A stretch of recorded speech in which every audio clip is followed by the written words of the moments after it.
రెడ్డి గారు మరి మండల లెవెల్లో మీటింగ్ జరగాలి. మన పార్టీ ప్రతిపక్షంలో ఉన్నప్పుడు పార్టీ కొరకు కష్టపడి సింగిల్ అనుకున్నారు, ఎంపీపీలు అవుతామనుకున్నారు, జెడ్పీటీసీలు అవుతామనుకున్నారు, ఇంకా మున్సిపల్ కార్పొరేషన్ చైర్మన్లు కార్పొరేషన్ అవుతామని అనుకున్నారు.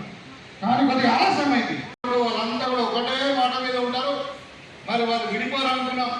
ఇవాళ అధికారం కోల్పోతే మరి సంవత్సరం నడిపే మొత్తం రాజకీయ విభేదాల, మరి ఆస్తుల పంచాయతీ విభేదాల, ఇంకా మనకు అలాంటి పరిస్థితుల్లో ఇవాళ అధికారం లేకపోతే ఎవరు కూడా ప్రతిపక్షంలో ఉండడానికి సిద్ధంగా లేనటువంటి పరిస్థితులలో మనం 10 ఏళ్ళు అధికారం లేకుండా మీరందరూ కాంగ్రెస్ పార్టీకి కట్టుబడి ఉన్నారంటే మరి మీకు మరొకసారి చేతులెత్తి నమస్కారం తెలియజేస్తాం. కాబట్టి మనము అనుకుంటున్నాం, ఎవరైతే పార్టీకి పనిచేసిండ్రో వాళ్ళందరికీ కూడా 100% న్యాయం చేసే బాధ్యత నాయకత్వం మీద ఉంటారు. కాబట్టి మీకు ఒక భరోసా ఇవ్వదలుచుకున్నా, నేను మీకు అండగా మేము ఉంటాము. ఏ కార్యకర్త కూడా అన్యాయం జరగదు. దయచేసి మీరు మళ్ళా తర్వాత నిజమే మన ఎన్నికల తర్వాత కూడా మనం గెలిచిన తర్వాత చాలా మంది మన పార్టీలకు వచ్చారు. అది పార్టీ యొక్క నిర్ణయం. మనం కూడా అందరినీ కూడా ఒప్పించే మనం చేంజ్ చేసుకున్నాం. అయితే వాళ్ళు ఏంటంటే కొంచెం అధికార పార్టీలు కూడా వచ్చారు కాబట్టి, గతంలో అధికారం అనుభవించారు కాబట్టి చెప్పే ఎక్కువ అంశాలు ఉంటారు. మరి వాళ్ళు దాంతో ఏంటి, నా దగ్గరికి రావచ్చు, ఫోటోలు దిగచ్చు, మరి వాట్సాప్లో పెట్టచ్చు, మీరు దానికి పర్యవేక్షణ అవసరం లేదు. అదే మొన్ననే వచ్చిండో సాధన దగ్గర అయిపోయిండు, మరి మేమేమో సాధన ఫోటో దిగకపోతే మరి ఆయనేమో దిగబట్టి మరి సార్ అక్కడ వాళ్ళకి ఎక్కడ ఇంపార్టెన్స్ ఇస్తాడో అని అనుమానం లేదు ఖచ్చితంగా. ఎందుకంటే నేను అన్ని చూసినోనే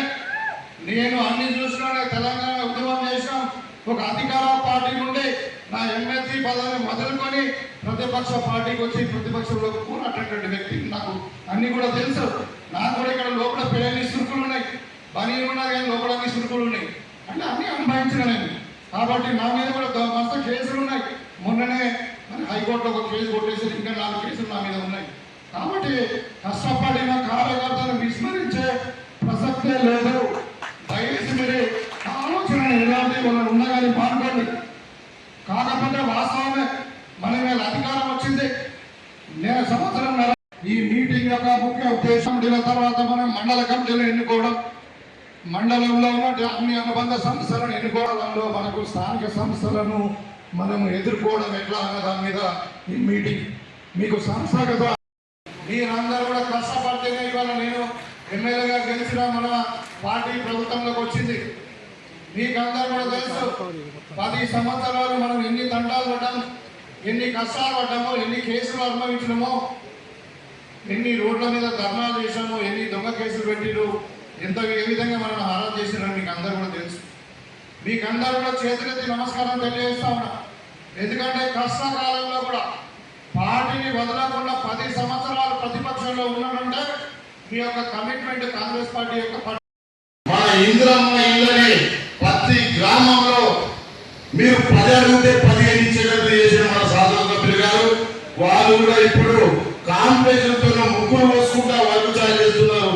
మనం చేసే అభివృద్ధి